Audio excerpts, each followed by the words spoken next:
So welcome to the Johns Hopkins School of Medicine's Women's Professional Advancement Council's Fireside Chat. Thanks everyone for joining us this evening. I'm Wendy Bennett. I'm an associate professor in general internal medicine, and I co-vice chair our Women's Professional Advancement Committee.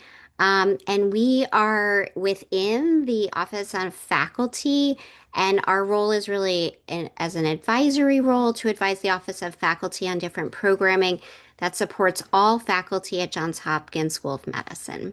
So I really want to thank Dr. Oliva Hemker, who's here, our Vice Dean for Faculty, and Dr. Jennifer Lee, our Senior Associate Dean for Faculty, for all their support.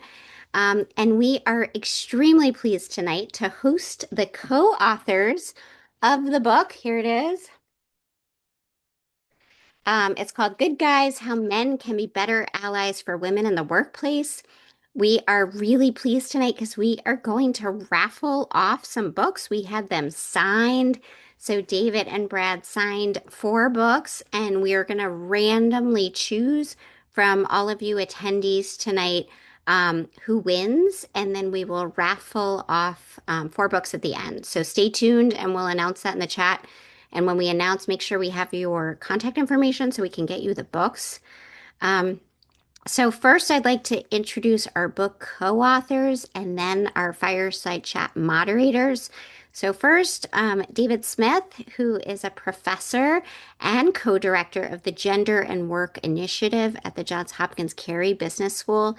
He is a former Navy pilot, and he's a sociologist focused on gender, work, and family issues. And he is the co-author with Brad Johnson, who is a clinical psychologist and the co-founder of workplaceallies.com. And Brad served as a commissioned officer in the Navy's Medical Service Corps, and then as a professor at the U.S. Naval Academy's Department of Leadership, Ethics, and Law. So our co-moderators tonight are leaders in WPAC. So Dr. Dawn Laporte is a professor of orthopedic surgery, and she chairs WPAC. And Dr. Eva Sin is an associate professor of medicine, and she is the WPAC co-vice chair with me. So first, I think, just turn it right over to David and Brad, who can start us off by sharing a little bit of background about the book, and how it's kind of situated in their series of books that they do, related to men's role in promoting gender equity in the workplace. So I'll leave it over to you guys. Thanks. All right. Well, thanks, Wendy, and thanks to the WPAC for having us tonight. And great to have everybody. I hope you're all staying safe. I know there's some dangerous weather cruising through the area right now, so I hope everybody's in a good, safe place and taking care of themselves. Um, my name is David Smith, as you heard, and it's great to be with you, the co-author with Brad on several books, and I'll tell you a little bit more about that in just a second. But I wanted to first start with one, recognizing that we're just past International Women's Day, of course, and I think the celebration continues for a lot of folks out there, and we would hope that this doesn't isn't just a one day one-off celebration, that we're doing this work on a regular basis. The hashtag Give to Gain is the theme this year for International Women's Day, and I think it's an appropriate one, and it resonates with me and with Brad in the terms of the work that we do, and I think you'll see that as we go through that today. Brad and I got our start together. We were both teaching at the Naval Academy. We started collaborating about 12 years ago.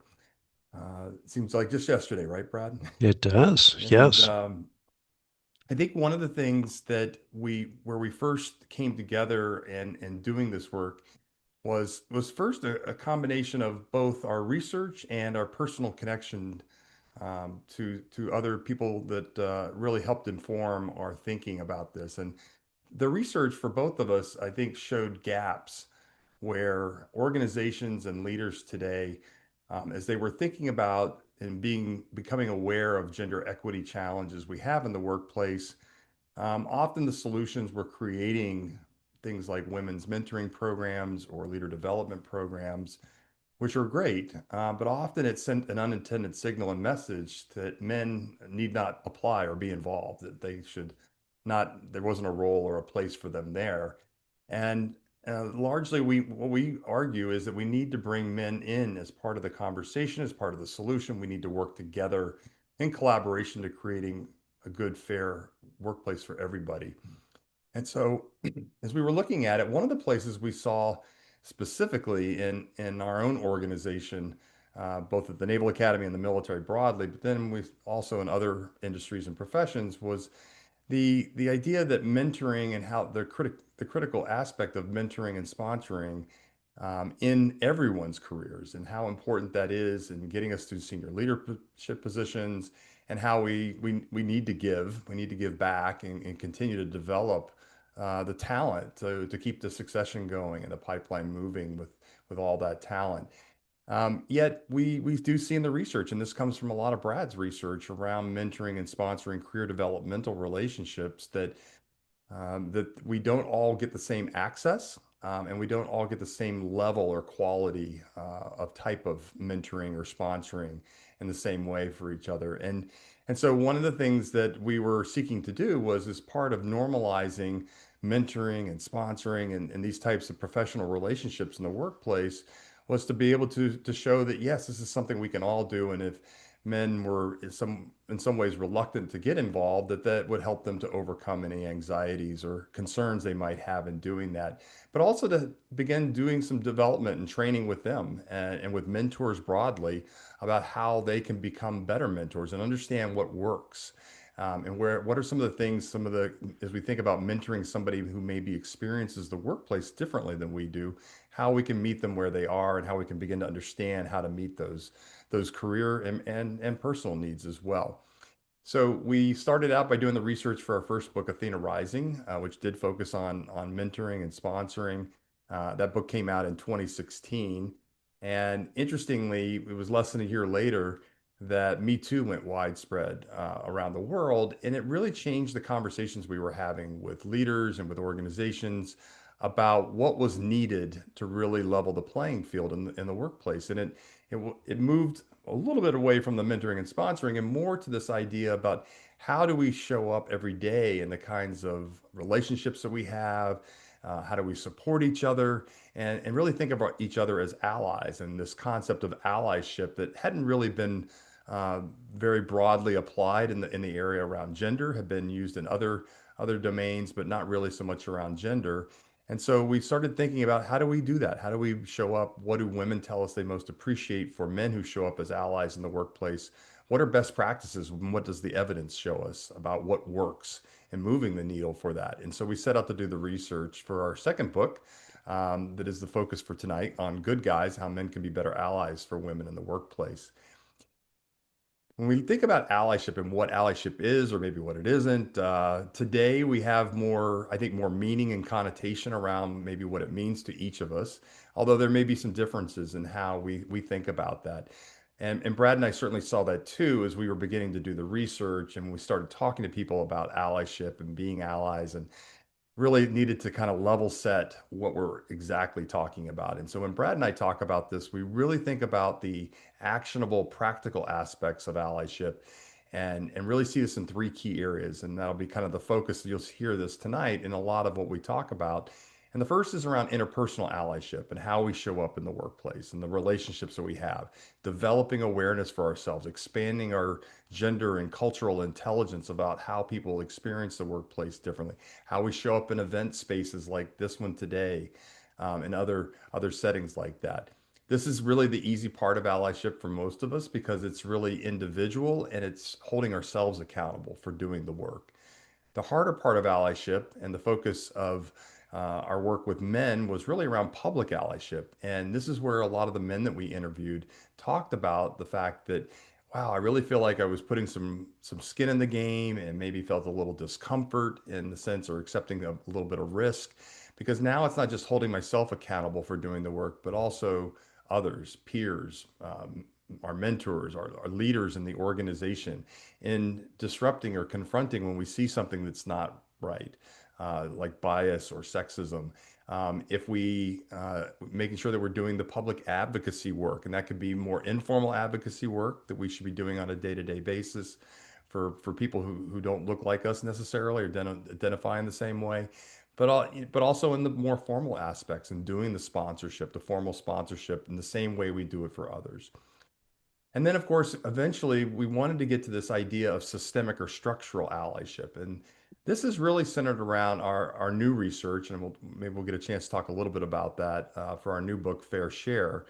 And this is where, if we begin to understand how bias can operate in an everyday practice in our organization around employment and the work that we do, and how it causes a systemic inequity like a wage gap or a lack of representation in the workplace and maybe senior leadership positions.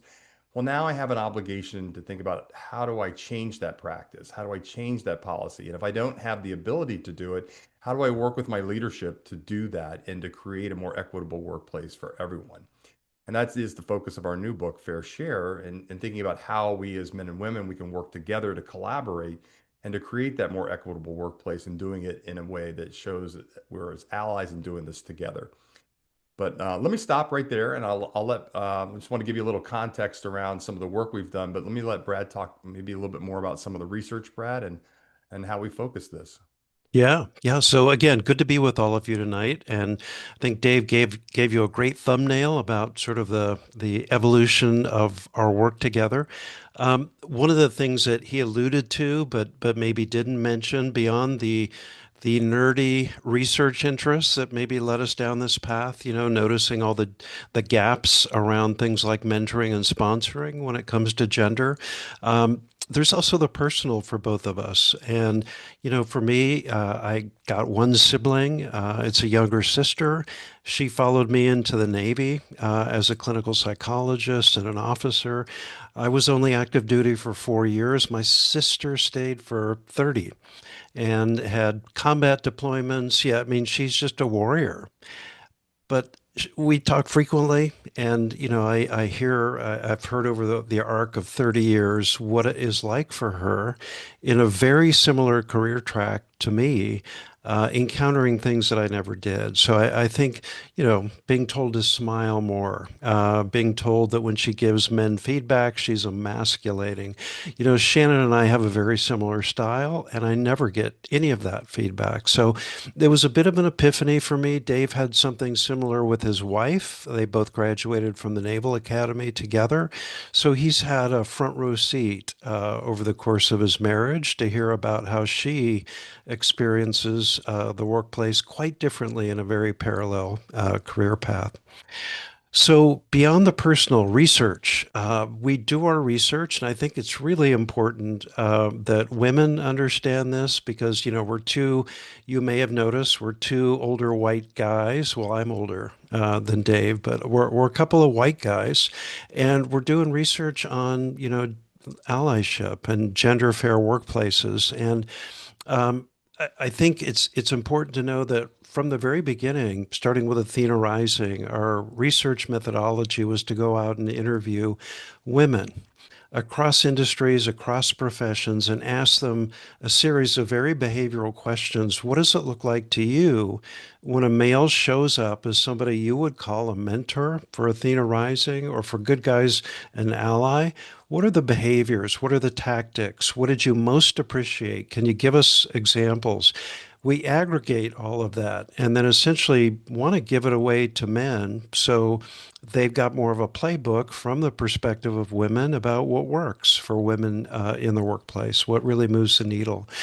So that's how we approach collecting our data. We do interview men, but those men have got to be nominated by the women that we interview. So we don't let men self-nominate into our research. They have to be recommended to us by one of our informants who happens to be a woman.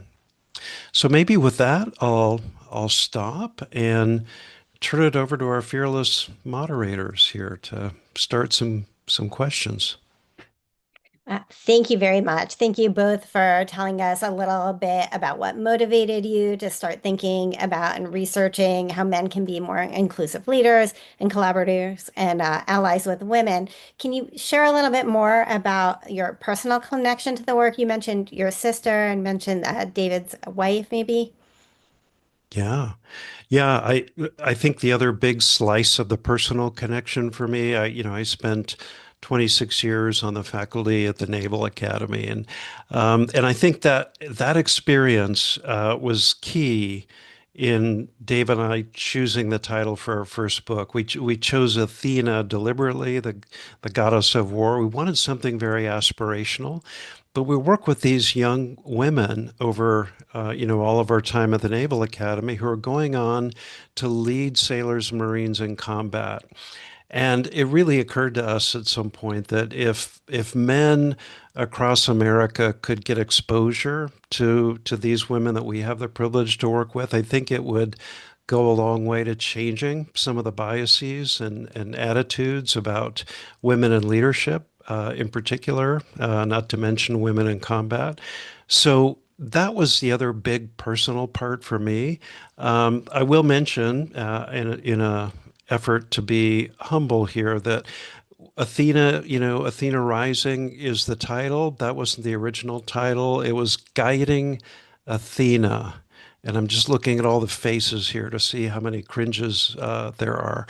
Our editor came to us at some point and said, "Hey, can we talk about this title? Have you thought about how that might land with women, that they need to be guided by men?"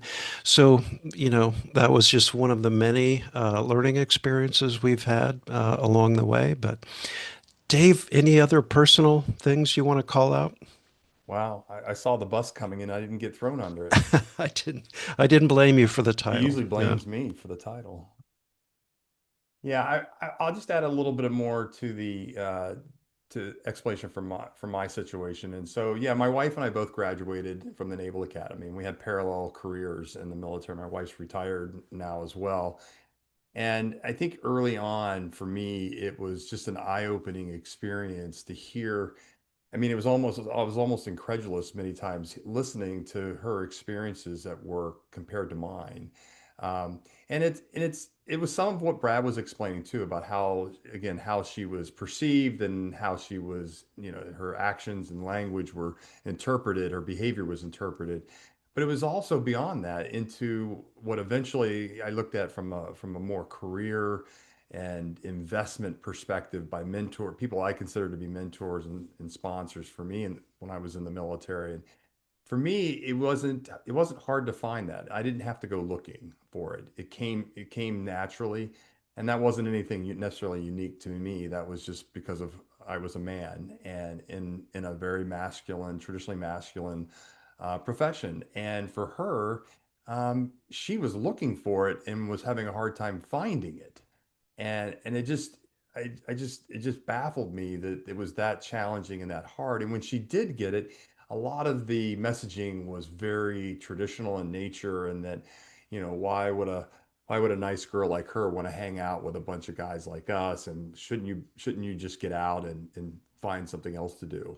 And again, there wasn't a lot of great help when it came to that, and again, as I began to think about it, I wondered how many other women were getting that same experience and started to look around because it opened my eyes to it. And as I turned out, I found a lot of examples of that in my own workplace. And that was part of that the early on, I think one of the early stages of me thinking about how do we begin to change this and we make this more uh, I get the same chances that she gets, and she gets the same as I get. We should be able to do that at any point.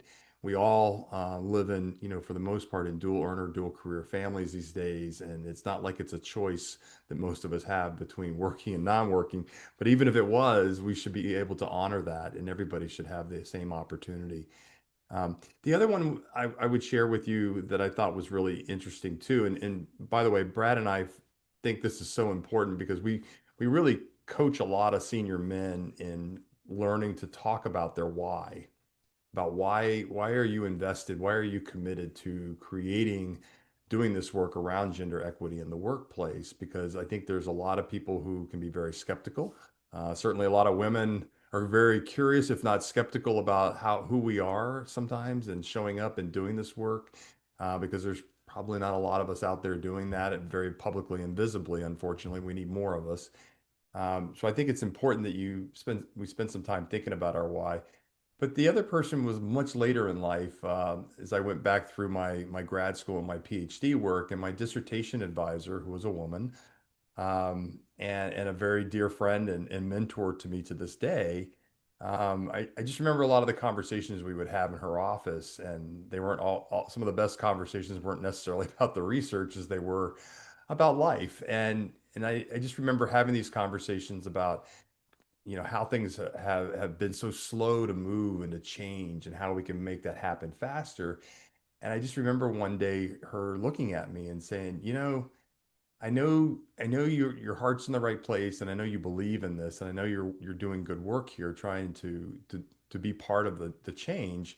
She goes, but in many ways, you're still part of the problem.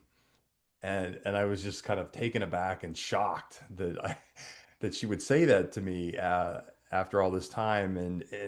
But she said, you still have work to do. And I think that was my takeaway from that conversation, was that we all still have work to do, and we all still have learning to do. And Brad and I, in this journey, much like the title of the first book, where we made mistakes, right? We learn from that and move on.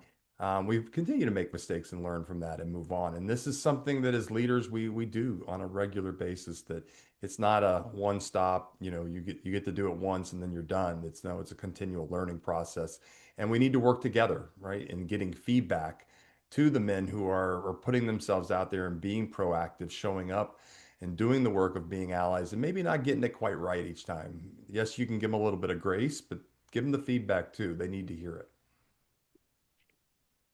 Thank you for sharing all of that. That's great. And I think there are a lot of parallels to the work that we do. And before I turn over to Eva for another question, I just wanted to let the attendees know to please put any questions that you have for David and Brad in the chat, and we'll make sure that they get asked. Thanks.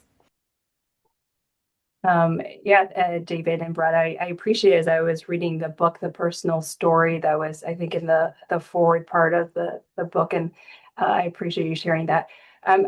Throughout the three books that you have in your work to understand and promote better gender collaboration, what has been the biggest surprise so far, and as well as your biggest frustration?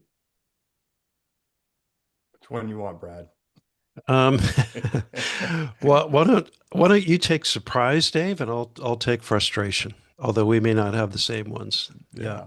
go ahead. So one of the great surprises, I think, and there are several. We could talk quite a bit about these, but and this is one that also gives me hope, and motivation to keep doing the work, is that, when we set out to do the research, especially for each of these books, we really wanted to keep them aspirational, and keep them positive and focused on moving forward into what could be and what should be.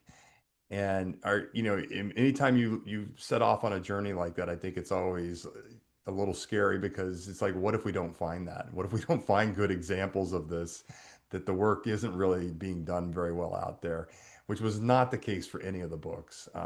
We found incredible examples, and so many that we couldn't even get them all in any of the books. And so there were great examples that to this day haven't been necessarily in print yet, but um, and and I love that. I love the ability to share the stories and the examples. That there is great work going out there, but it's not necessarily in the limelight, and it's not. I think a lot of the men who do this work, who are really doing great work, are very humble. There's a lot of humility in it. Many of them see it when Brad and I would interview them. They wouldn't even see it as being what they didn't even consider it to be allyship. They considered it to be who they were as a leader. It was part of their leader identity, maybe their brand. Many of them had a very moral undertone to it, about doing what is right for their people, taking care of their people. And I love, the care piece was a part that came up quite often. And to hear these very senior men in many cases talking about how they did that and sharing the examples and also at the same time sharing the mistakes they made. And so many of them had the humility to share some of the mistakes they made. And, you know, Brad, maybe I'll real quick share this one example with Janet Petro and then turn it back over to Yeah, you. But sure. one of our interviews from our first book, Athena Rising, was with Janet Petro, who's the director of the Kennedy Space Center in Florida. And at the time, she was the deputy director. Today, she's the director. And her mentor was Robert Lightfoot, who at the time was the director of NASA, the NASA administrator. And we had the chance to interview Robert as well. And we heard so many great things, so many great stories from Janet about all the great wonderful things that he had done in helping it help her to really thrive in her career. So we wanted to find out what, from his perspective, how that went. And he said, well, before we talk about some of the successes there, let me tell you about a failure and where I didn't get it right once. And he said that, he considered himself to be this guy who kind of got it right. I'm kind of a gender savvy dude, and I get these things. I see him, I have these insights. And he said he was in a hiring committee, executive hiring committee meeting. It was the final round and down to the last candidates, and it was clear that this woman was the leading candidate for the job. And he said he just wanted to point out to the committee before they made the decision and the offer that this job, it requires a lot of travel, and she just had a baby a few weeks ago, and just wondering if this is the right job and the right time for her for this job. And he said, fortunately for him, there was a woman on the committee, a colleague, who was looking at him and staring at him with these daggers coming from his eyes. And just, she said, Robert, I think, she's a very smart woman. I think she knows that there's a lot of travel involved in the job. And I'm really sure she knows she had a baby a few weeks ago. So if that's the case, why don't we let her make the decision? And he was like, oh my God, wow. Here I was thinking I was doing, taking care of her and doing the right thing and, calling this attention to this. And here I was, making assumptions and taking control and choice away from her. And so he said it was this light bulb moment. And this is one of the ones that we often share with men, is that when you make mistakes, it's great that you learn from them, but go that next step too and share your epiphanies, share your learning so that other people can learn from that, right? That's what we do as leaders. We share sometimes the mistakes that we made so others don't make them in the same time. But Brad, biggest Frustration, challenges, right? frustrations? Frustration. Yeah. I'm going to mention just two very quickly.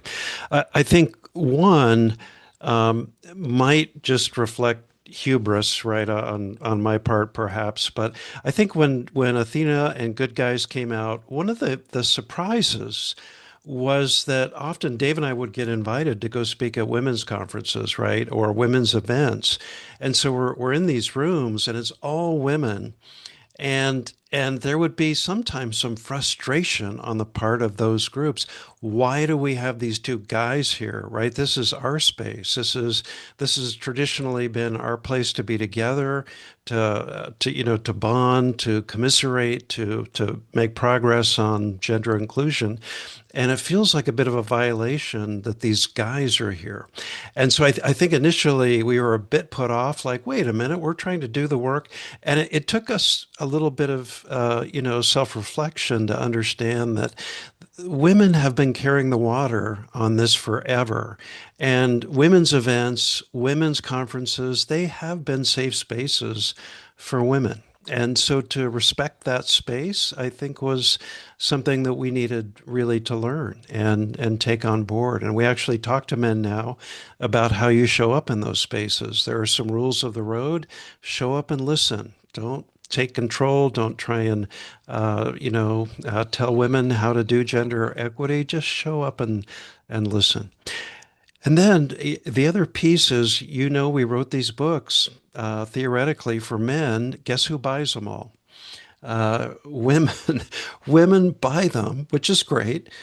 But the audience that perhaps most needs this messaging is not necessarily inclined either to buy the book or come to events that are themed, for men as allies. Well, I can't tell you how many organizations Dave and I go to every year and speak, and it's clearly a male ally based session. And we get up there and look out over the audience. It's all women, or 80% women. And so somehow men aren't getting the message that no, this is for you. This is part of your inclusive leadership brand. You need to be here. Your partnership, your collaboration, that's the only way we get there. So we still have work to do in helping the majority audience in most leadership positions and most organizations understand the message.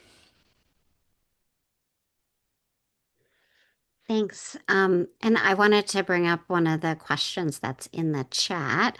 I also just wanted to give a shout out to our attendees. We have at least a third men in our audience Nice. tonight, Good so deal. that's great, and could be more. So it's great.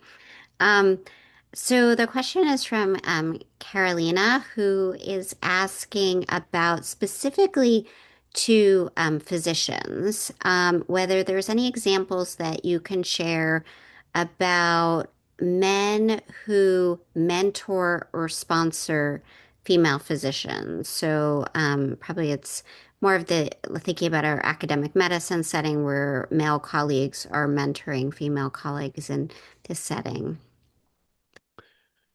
Yeah. Dave, I'm trying to think of any specific examples from the world of medicine that might be in one of the books. I will tell you, we have been at a number of medical schools and medical centers, and the whole issue of mentoring comes up quite a bit. I can tell you that there are some trends and some things that we see, I think, that are pretty consistent. Number one, women are less likely to have access to developmental relationships. I think sometimes men assume that she needs a female mentor, right? So maybe we'll wait until she matches with a woman in the med school or the med center, and that's not for me because I wouldn't know what to do or say. So there's an odd sort of I think, misnomer about who can mentor who, the value of cross-gender mentorships, and there's quite a bit. It's well established. But I see that trend. Men may be feeling a bit reluctant to lean in to mentorships with women. When they do, the outcomes are profound. So, and this is not just our experience or our research. There's a lot of research on, as you know, mentoring in medicine and the outcomes in terms of career progression, advancement, retention, career satisfaction. All of those things are well established in medicine, but women still have less access. I think the bigger concern for me is, as Sheryl Sandberg said, very often women get the nice when it comes to mentoring, meaning people are kind and encouraging, perhaps especially men, but they're not getting the really detailed feedback or the loud sponsorship that often leads to moving forward, getting advancement opportunities. So, if I were leading a medical institution or department at this time, I would be really digging into sponsorship, meaning who's getting access to the loud, what I call the raving fan behavior, right? These are sponsors who are talking about you when you're not even in the room, telling everyone how great you are, inserting your name into the conversation when there are upcoming promotions. I find women getting less of that kind of full-throated sponsorship. And part of the difficulty here is that men sometimes feel awkward doing that, right? If I'm her raving fan talking about her when she's not even in the room, what will people think? Or will that sound creepy? Or will it be awkward? And again, I don't think it needs to be, but those men need a little more practice with doing that. Dave, anything else I missed on mentoring sponsorship? I was trying to find an example for a female physician. I'm not coming up with one that I'm aware of. But I think one of the other ones that came to mind, though, as we were having this conversation, as Brad said, with a different medical system um, outside the state, was, and this is again, part of I think part of the frustration and challenge that we experience is that how, because of either the lack of mentoring or the lack of the quality, the type of mentoring or sponsoring that's not happening out there, there's often a lack of understanding or transparency around how important processes work and things. To me, it was just shocking to see, how some fairly senior physicians just in academic medicine were just uh, baffled by, they couldn't find, where's the process, where's the promotion process, where are this information that's so critical to their advancement, and like it's being hidden from them. And to me, that's just, again, if we're not doing the mentoring and the sponsoring properly, then those are the kind of indicators we often see, is that lack of transparency, because people are not they're not sharing the information that helps you to move up in the organization.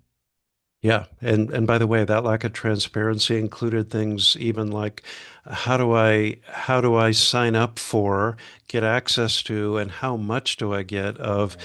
caregiving leave when the time comes? Even that can be hidden, and it can vary widely across academic departments within a med school. So until that becomes a lot more transparent, I see that as a hurdle. And then, gosh, we haven't mentioned pay inequity, but if there's one thing that contributes profoundly to pay inequities in academe, it's secrecy. Secrecy about who's making how much money.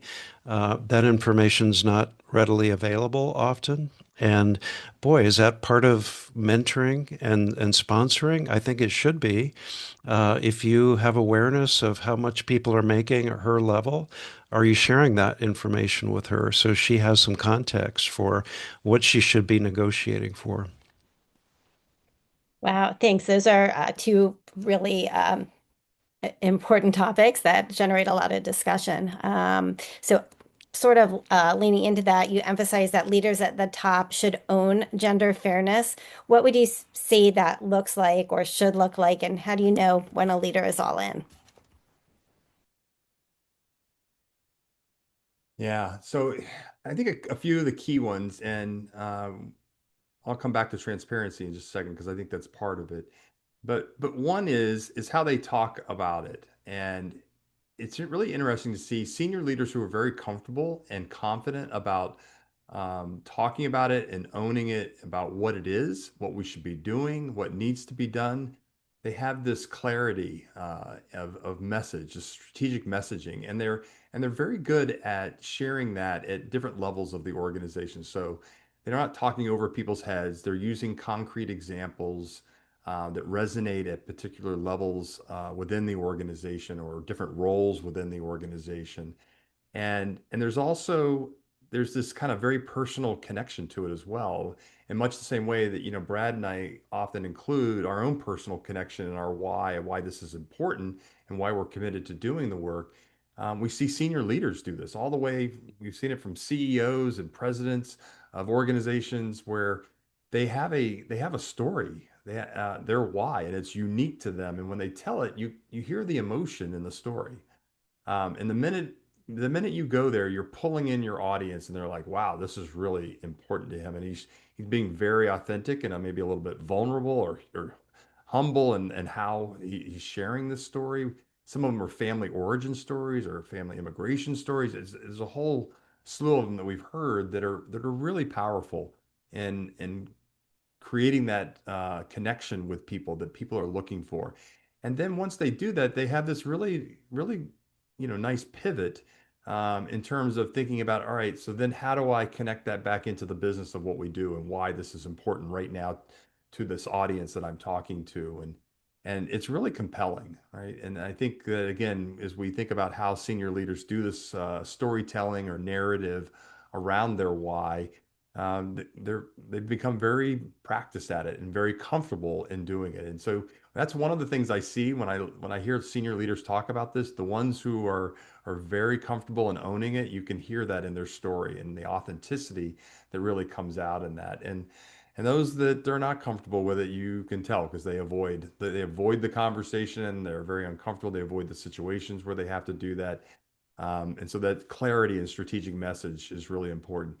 The other part is the transparency, as Brad said, and being transparent about what we're doing, why we're doing it, why this is important, and why it's vital to our organization, and why it's the right thing for us to be doing, right, across all those different levels. And so, being very transparent, and then being transparent about the maybe the progress that you're making, because sometimes change doesn't always happen linearly, and it doesn't happen smoothly. Sometimes it takes a few mistakes to get there, but you know, sharing that data as you go and being transparent about what you're doing and how well it's working as you go. Hopefully, you're getting some wins in there at the same time, and you can share that also. But transparency builds trust. In the same way it works for pay and it works for promotions and everything else that's important to us, transparency builds trust with your people. And so they know when you're hiding something. And if you're hiding something, they're probably not trusting you in the same way. So again, I think trust is the second key. And the third part I would mention is accountability. And we talk about accountability a lot.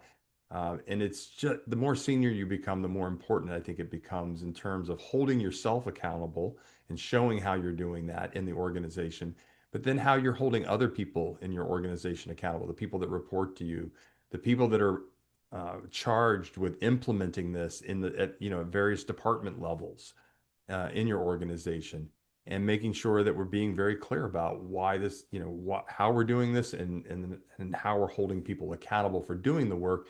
They if they know that I'm going to hold them accountable for it and I expect it to happen, they're more likely to do the work and they're more likely to take it on in full stream. But Brad, other thoughts? Just one other one, and I think it's a tell often when Dave and I get, for example, asked to go to a company and speak. Does the senior leader, who's often a male, does he come? Mm, Does he come to the event, and beyond just introducing us, does he stay the whole time and take notes and make it clear to everyone that this is important? I think a little too often we see the 3 minute intro and then he is running off to a more important meeting, and that says something, right, to the community about where the priority may be. Last, great leaders in this area don't export responsibility for this to HR. They own it. They see it as part of their business portfolio. It falls under their responsibility, and they don't just assume that somebody in HR is going to take care of gender fairness. So we have a question in the chat that actually aligns with the question I was going to ask next. So you talked a little bit that when women experience high quality collaboration with male colleagues, we see improved retention, stronger promotion pipelines, and greater belonging. So if I'm a woman in the audience and recognize that I have no male allies in my corner, how can I get started finding and engaging with guys who get it? Yeah. Well, quickly, look at the attendee list tonight and see which gentleman decided to come. Um, Ask other women. There's the informal network among women who will tell you very quickly who are the male allies, who are the gentlemen out there who mentor and sponsor men and women and do it very deliberately and intentionally. It's part of their leader brand. So I would look for some of that intel. And then when it comes to initiating a developmental relationship, I encourage you to think about making the contextual ask. And here's what I mean. You may see, if you identify as a woman and you're more junior at Hopkins, you may see some men in your specialty who might make good mentors, maybe a great sponsor. How do you approach them? My recommendation is don't go up to them and say, "Will you be my mentor?" That Sheryl Sandberg says that just that it's a mood killer, right? When women come up and ask her that, which happens a lot. Instead, make the contextualized ask. I see that you have specialty training in blank, or I saw that you're interested in this research. Could I get on your calendar for a coffee? And just ask you more about that. I'd like to pick your brain. I'm interested. Maybe there's a chance for collaboration. Most people I know are going to say yes to that, right? Because it's very contextual. And then a funny thing happens. One fun coffee conversation about some shared interest often leads to another one. This is how we develop informal relationships, and liking increases, and that's really how you start this. So make the contextualized ask, and don't be afraid to do that.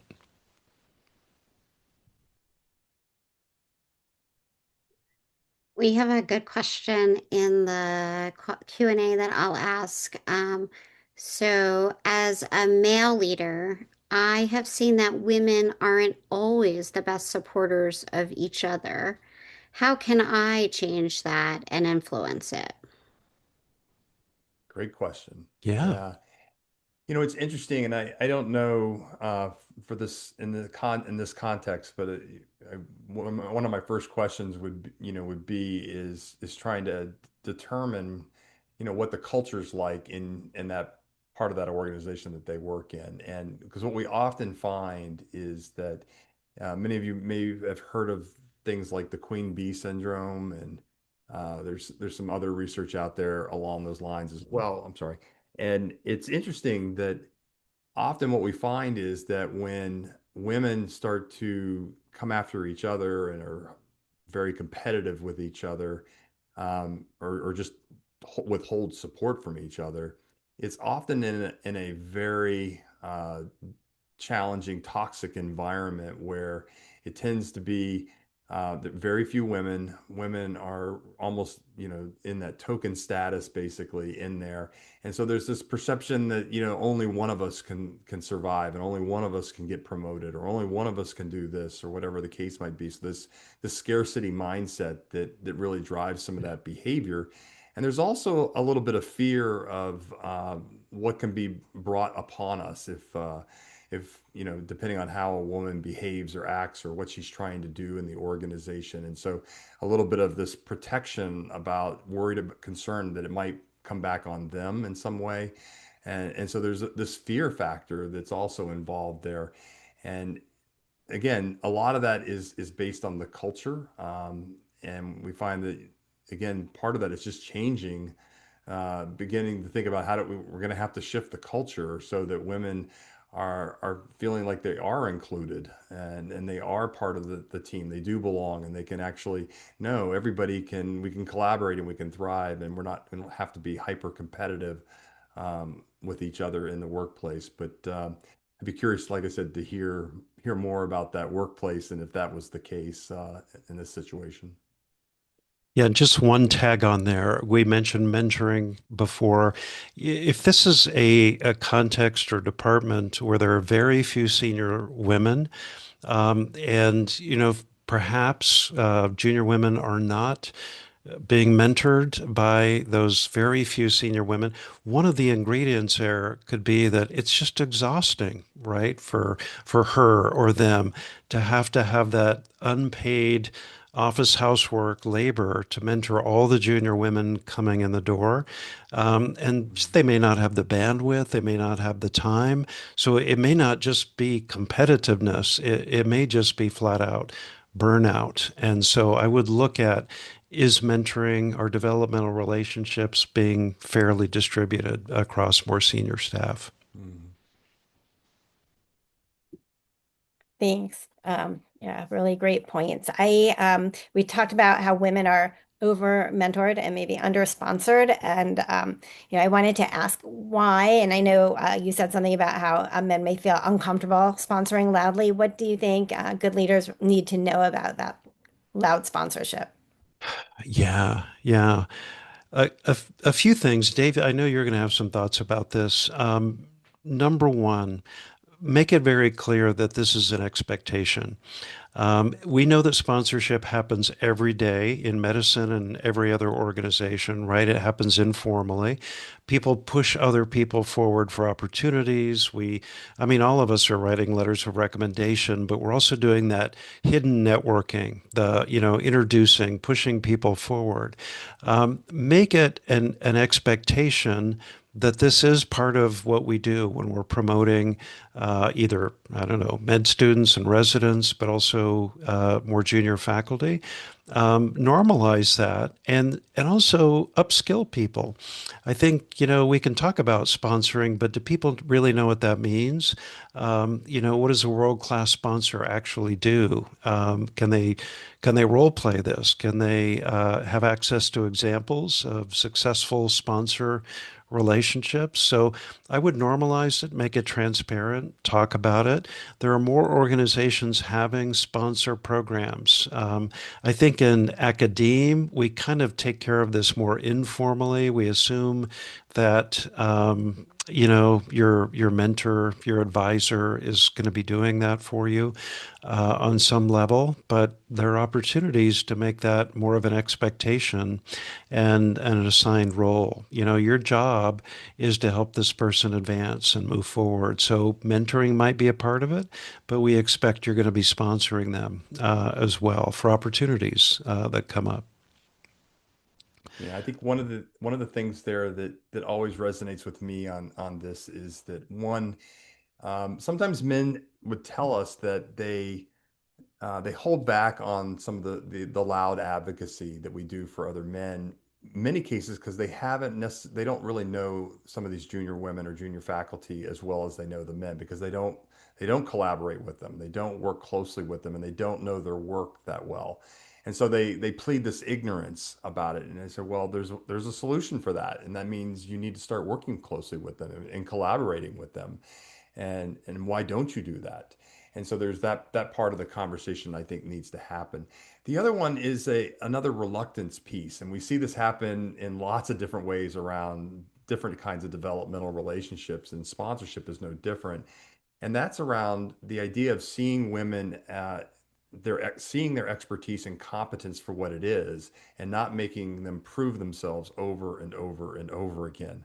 Um, Men are much more likely to get sponsored and pushed forward based on their potential, whereas women are much more likely to have to prove themselves each time as they come in. So if you're constantly having to prove yourself, you're never going to get that opportunity to move up, and we don't get the same opportunity for challenge. Stretch assignments, stretch opportunities out there, which is what we need to develop, to grow. That's how people get into higher leadership positions. Like, you don't have all if you had to wait till you had all the tools, you'd never get there.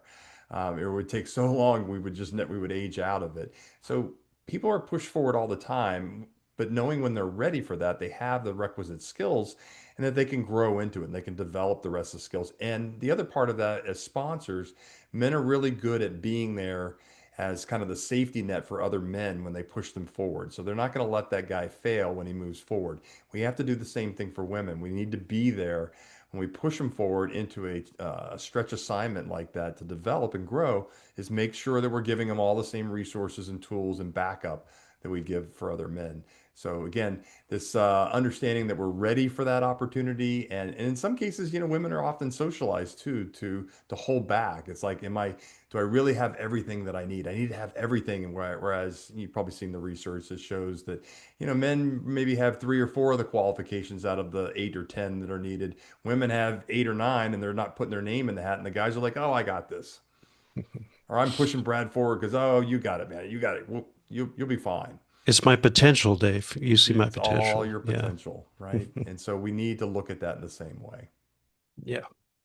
Thank you. I know we only have 4 minutes left, so I want to spend 2 minutes. Maybe you could briefly talk about your new upcoming book, and then Wendy is going to announce the raffle winners after that. Yeah. Dave, can you cover fair share in 2 minutes? I'm going to let you Oh, try. sure. Yeah. Okay. So the idea behind fair share is really to take this to that structural level and to think about how work is not working for everyone, and that's men and women. And in the same way that we know there's all these challenges and barriers and things that we have to overcome in the workplace that are much more structural in the nature of the different practices that we have that are holding people back, is really bring together the best practices so that we can change the way we work so that it works for women and for men. And the same side, the flip side of that coin is that the workplace doesn't work very well for men when it comes to the ideas about who we are outside of paid work. And I'm talking about domestic labor and especially caregiving. And we spend a large part of the book talking about how we can level the playing field in the workplace by really thinking about who we are as caregivers and how do we help men to lean in to their roles as caregivers in the ways that they want to and need to, so that we can degender care. We can make care something that we all do. It's not a feminine thing, it's not a masculine thing, it's something that we all do. We all have these roles. And we all again are in dual earner, dual career relationships for the most part, and we need to be able to do that. The workplace is full of caregivers. 75 to 80% of us at any one time identify as a caregiver in the workplace, yet your employer probably doesn't know who you are or what you need. Are you providing the right benefits, the right uh, thing, access and resources that you need to support you being the work that you need to be doing both at home and in the workplace? So that is the idea behind Fair Share, and really emphasizing how have we seen companies and leaders, men and women, doing this together to really change the way we think about work and making it work for everybody. Nicely done. Mhm. I think we made it Well, before 8:30. I can't wait to read your next book. So thank you so much because I think really thinking about the structural issues is super important. So before I announce our raffle winners, I want everyone to give a round of applause to our co-authors, Brad and Dave, and our amazing moderators, Dawn and Eva. So thank you all so much for a wonderful event on this very rainy night here in Baltimore.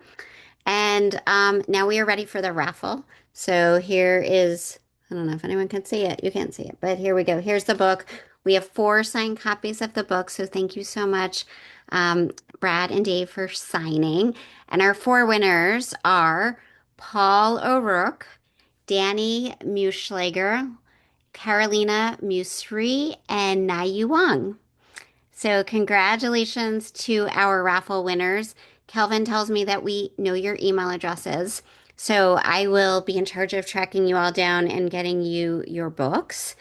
And thank you, everybody, for coming to this really lovely evening. And we look forward to seeing you around. Thanks. Bye.